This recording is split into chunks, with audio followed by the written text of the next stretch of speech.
morning, good afternoon po sa inyong lahat. Good evening, saan man sulok ng mundo naroroon. Ingat po tayo palagi kasi may bagyo na naman sa atin dyan sa Pilipinas. Sa ngayon po ay magagawa po ako ng pisa. Yung ulo ng bangus, ulo ng lapu-lapu. Yan. So, ipa-fried muna po natin ang ulo para po hindi malansa. Mangangailangan po tayo ng sili, luya, bawang, sibuyas, kamatis. So, ayan po, i-fried muna natin tong ating ulo ng isda. Fried muna natin yan para po hindi malansa ang ating pisa kasi hindi tayo gagamit ng lemon dyan. Balik rin natin. Hindi naman as in itong kailangan natin na ito-fried as in luto. Hindi po. Yung maano lang po siya para hindi siya madurog. Tapos hindi siya malansa.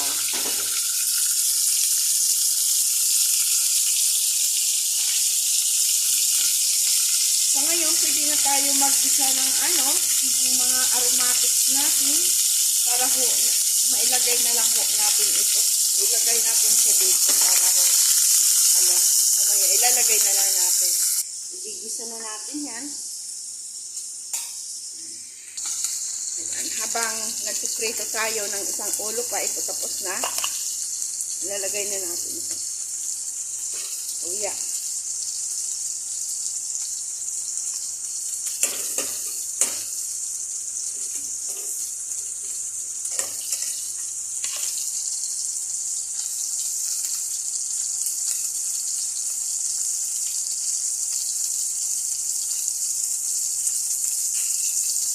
Bawang.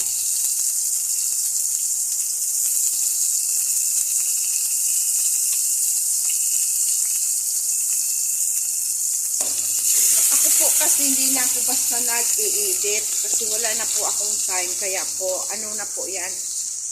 Direretsuhan na po yan kaya pag hindi ho naputol ang natin, ang video, pag walang tumawag, diretso na ho yan eh.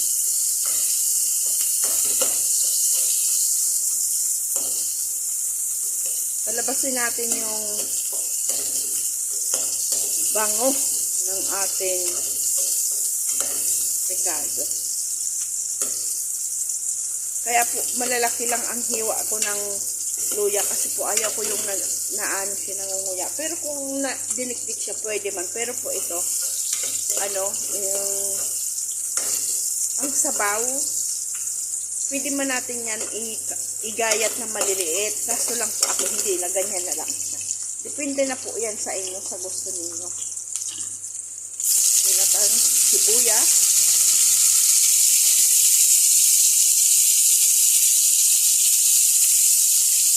Lalagyan ho natin yan hugas bigas.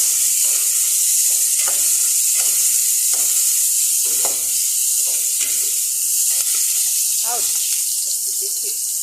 Tama na ho yan. Patayin natin yung asin doon. Kasi ilalagay naman natin yung sa sabaw eh. Pag kulo ho, saka natin ilalagay. May kinuha akong talbos ng kamote. Yun ho ang ilalagay natin. Ayun nga may kasabihan. Pag may tanim, may aanihin. So, may kinuha na po akong talbos kamote.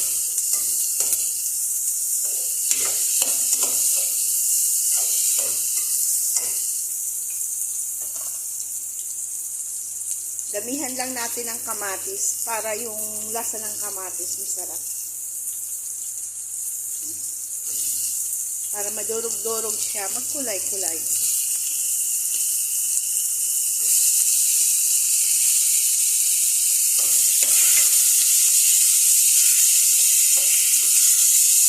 Ang gulay natin, lalagyan natin ng repolyo. Kasi nga po, ang pisa. Ang panglagay po talaga sa pisa ay repolyo.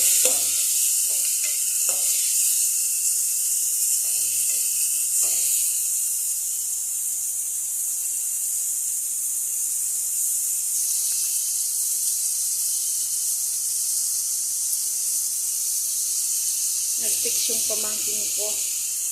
Love you, Rudirek. Ingat dyan. Mama Landas, love you. Ingat, anak. Sinabihan ko po kasi mag-ingat kasi natatakot ako sa mga nangyayari po ba ngayon kasi malakas ang bagyo, super typhoon. So chinat ko po yung mga kapatid ko. Chinat ko muna, kung maghanda sila, mag-ingat sila dyan, prepare na agad ng pagkain, gamot, tubig, especially ang tubig at gamot, pagkain, damit. Para kung may mabasa sila, may anuhan, papalitan, mga pagkain, lalo yung may mga bata, tulad ng anak ko, may newborn po kaming baby. Kaya po, natatakot po ako, sabi ko lumipat na. Salamat naman at nakalipat na po sila. Kaya kampante na po medyo kampante na yung loob ko dahil nakalipat na sila, pero kahit ganun pa man po, hindi tayo as in talagang kumampante ang isip natin. Kasi po, yan nga, grabe yung nangyayari sa Cebu. Lagay na po natin ang ating sili. Ang ilalagay ko ho dyan, hugas-bigas. Kaya po ito ganun ang kulay kasi hinugas yan sa bigas. Ayan na.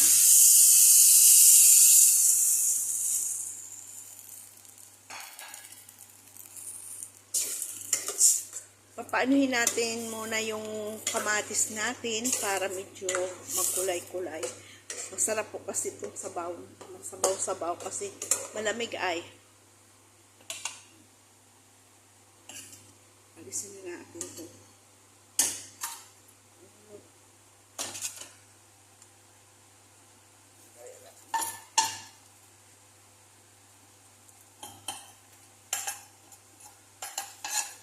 Yung prinituhan ba ng ulo, pwede yan ilagay dito sa sabaw, diba?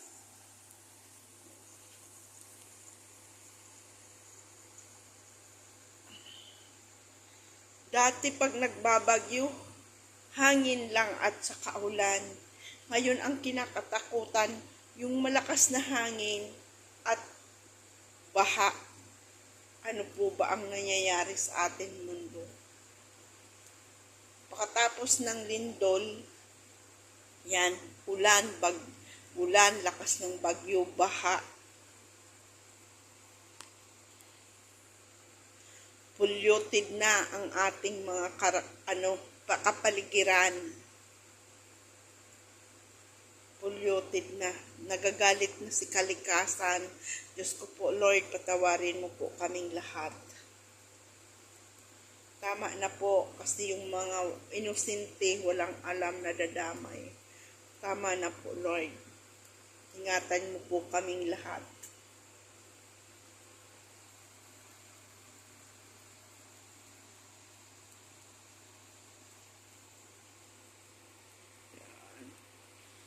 Papaanin muna natin yan, yung magkulo, bago natin ilalagay yung mga gulay natin at isda. Lalagyan na natin ng mga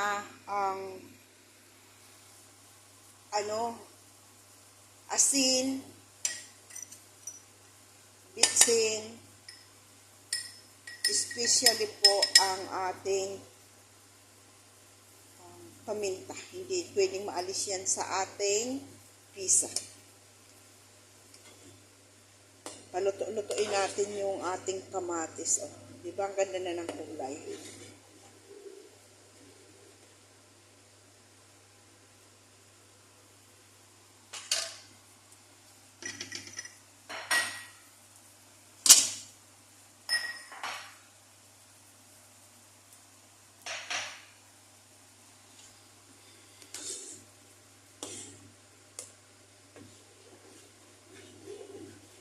Sarap yan.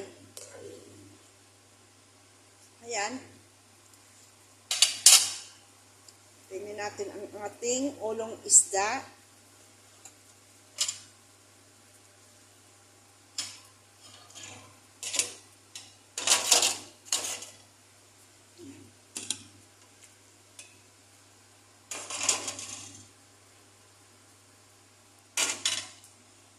muna natin siyang maluto. Hindi naman pwede yan haluin ng haluin kasi para hindi po madurog ang ating isda.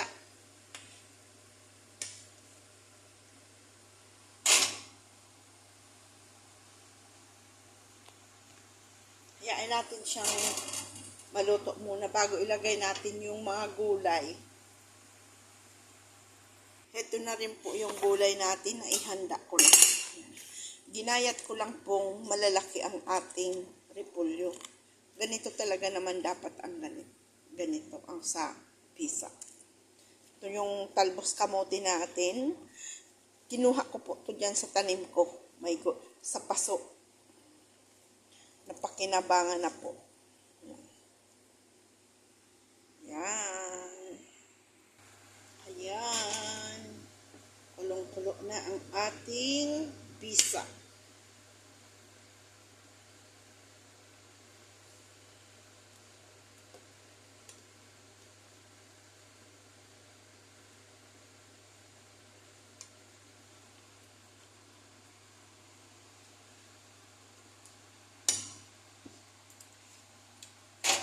Malinamnam na po.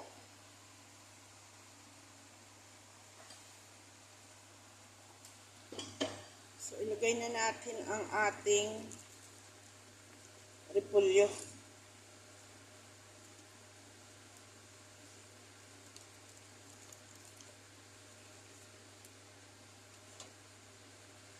Madurog ang ating sili. Babaw natin.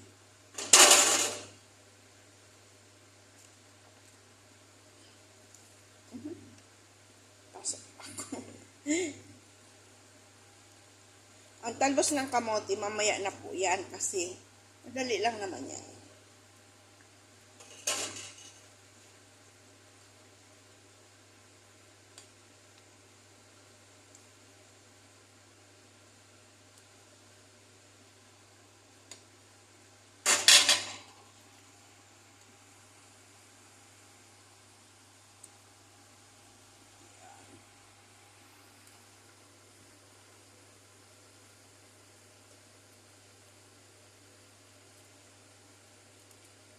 Luto-lutoan pa natin yung repolyo kasi hilaw pa.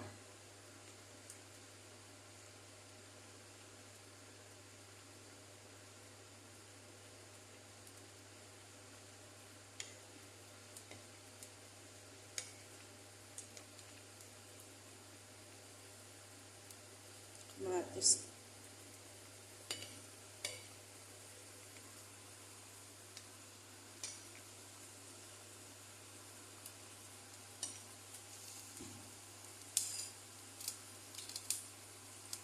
Kulang pang asin.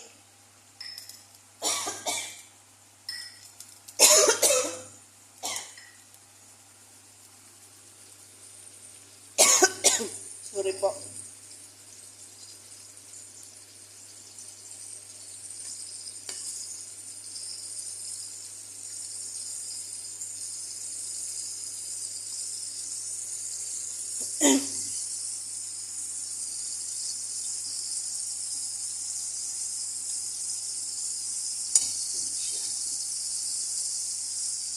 Lagyan natin paminta.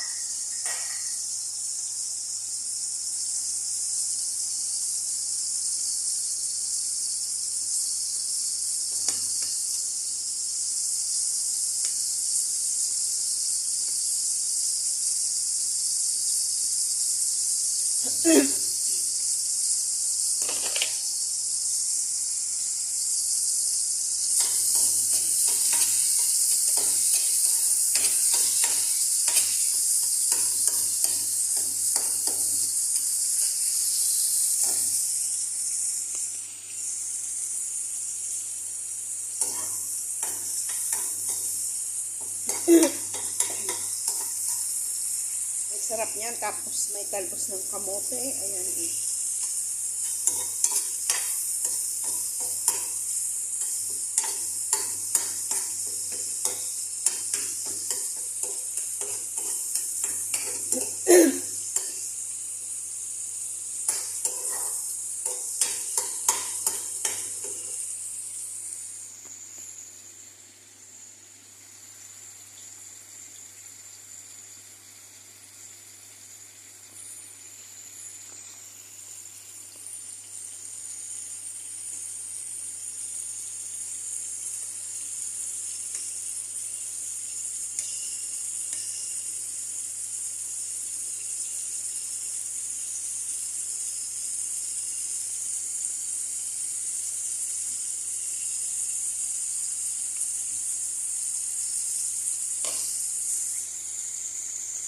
Ang sarap niya, lasang-lasa yung paminta.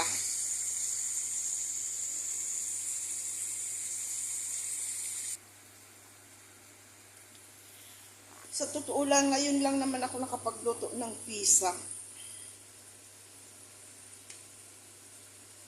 Lalo po kung sa dalag ito, yung dalag na isda, ang sarap.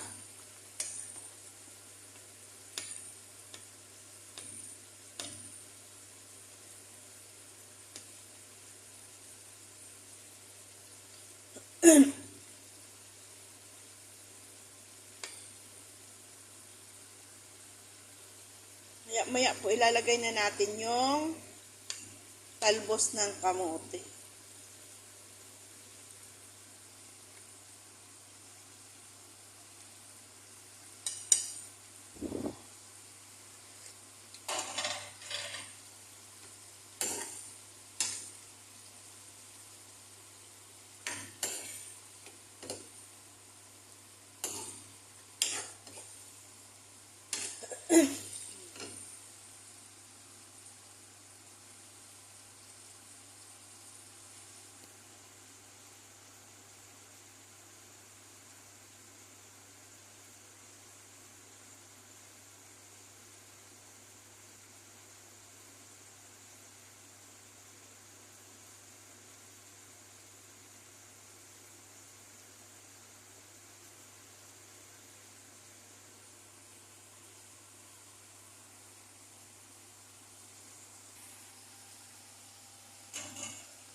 Lagay na natin yung talbos ng kamote.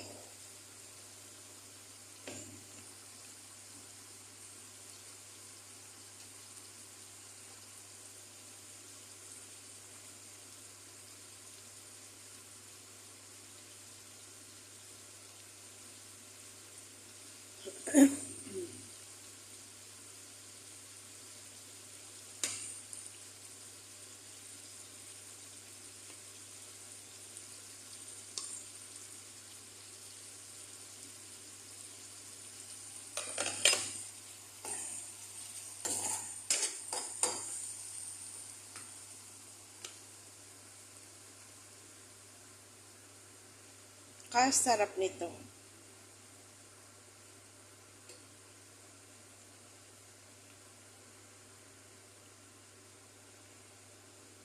Ayaw mabuhat eh. Kalaki kasi ng ulo.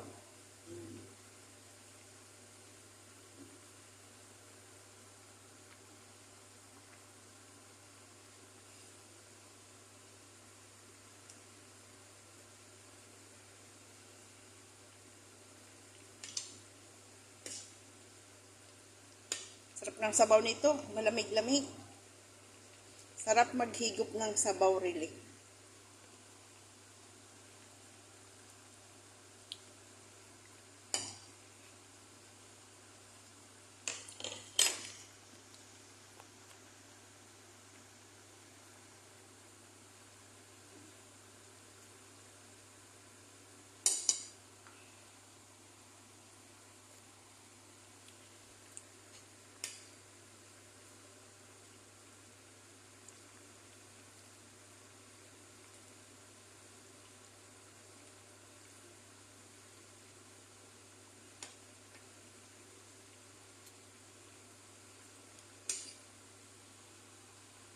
Okay na po ito. Hanguin na natin. Ayan na po. So, ready na. Tikman po natin.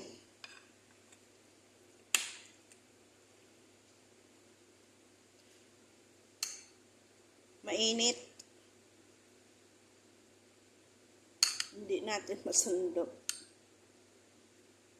Palibas ang isang kamay naghawak ng camera. Yung isang kamay nagbablog.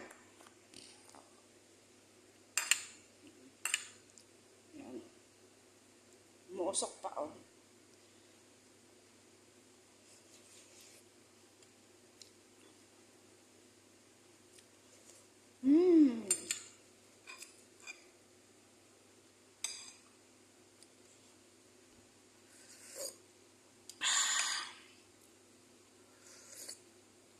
Sarap po ng sabaw.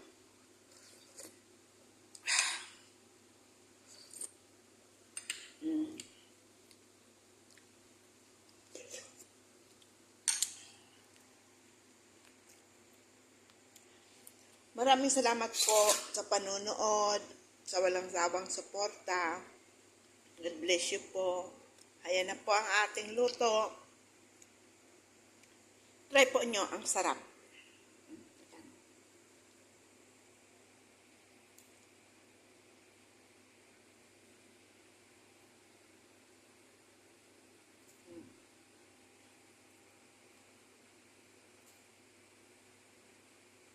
Maraming salamat po. Pasupport ng YouTube channel, Yolanda Eleuterio. Bye-bye. God bless.